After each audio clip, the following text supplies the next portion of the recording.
Hey guys, it's me, Pokemon. So a lot of things happened in Marvel Strike Force this week. Unfortunately, I couldn't make videos on them because I was super busy this week. I had no time to make videos, and the free time that I did have, I may have been spending on finishing up a summer assignment that was due yesterday. So I couldn't really talk about anything that happened this week. But today I'm gonna break pretty much the most important things from this week into 3 separate videos. So we're gonna try to go for a triple upload today. I know, so. Hard life I lead, triple upload. I mean, dude, it's like mind-blowing. It's like, what, triple upload? Anyways, so the first video today is going to be talking about the Thanos, Loki, and Star-Lord balance changes. Now, I should start out with saying Loki isn't even out yet. I don't really know why they had to talk about, we're balance changing Loki, because he was already the same. I mean, I don't know, what was the point of, nobody has him, so I don't really understand that. Star-Lord, also balance changes. They don't really, not a lot of people have Star-Lord. People do, but he's not really wide enough spread out that it's like, oh great, Star-Lord's changed. Same thing with Thanos. Not everybody has Thanos, you know, when compared to Spider-Man. You know, everybody has Spider-Man. So when he got buffed, you know, it was awesome. Now all they're really doing is separating the people who have Star-Lord from the people that don't have those kind of characters. You know, there's an even bigger gap between the people that, like the whales, that can complete the legendary events and that cannot complete the legendary events. Now, of course, I'm happy that these characters did get buffed. I do think Thanos needed a little bit of help. I have Thanos Loki.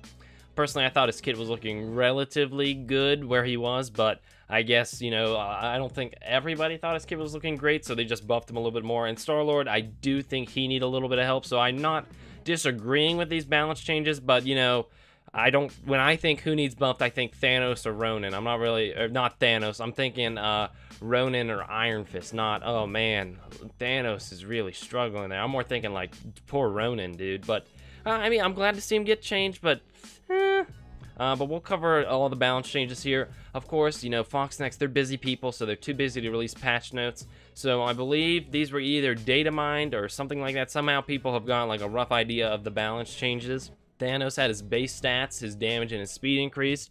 His special ability, Brutal Assault, has a 100% chance for offense down that's available earlier in the rank up tree.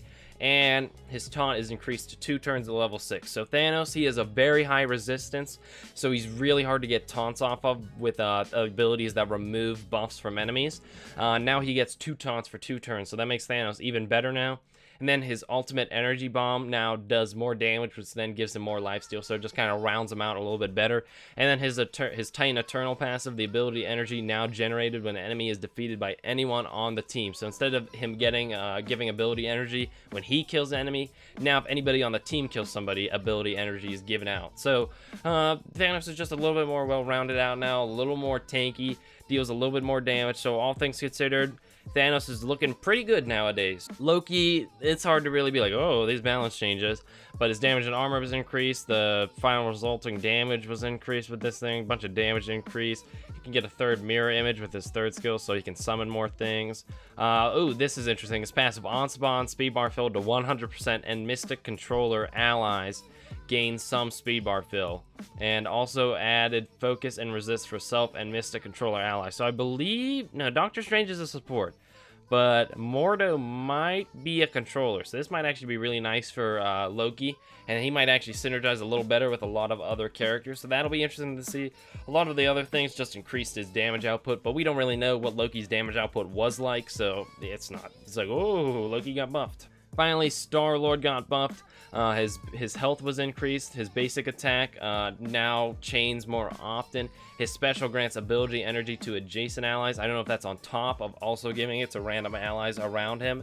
And then his ultimate elemental blast, the target damage increased, and now he'll always call an assist from a guardian ally. So again, I wonder if this stacks, so he can also always baseline guardian plus an additional a chance for an additional ally on top of that, because I believe he used to summon, he could chain with a guardian and then a non-guardian ally. So I wonder if it just like, you know, now it's just more reliable, or I don't know. I don't know much about Star-Lord because, again, I don't have him. His passive was increased, much better now. Guardian allies now receive extra speed and damage with a chance to grant ability energy increased, and the ability energy will now be granted to Guardian and adjacent allies. So does that maybe mean he's giving it to more allies now? Again, they just increased Star-Lord's damage, and now he's giving out energy more often.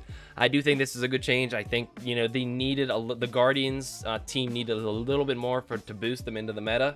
And I think Star-Lord with this buff now definitely makes the Guardians a viable competitor for the Avengers. I don't know if they could necessarily dethrone the Avengers, but they're definitely a force to be reckoned with now.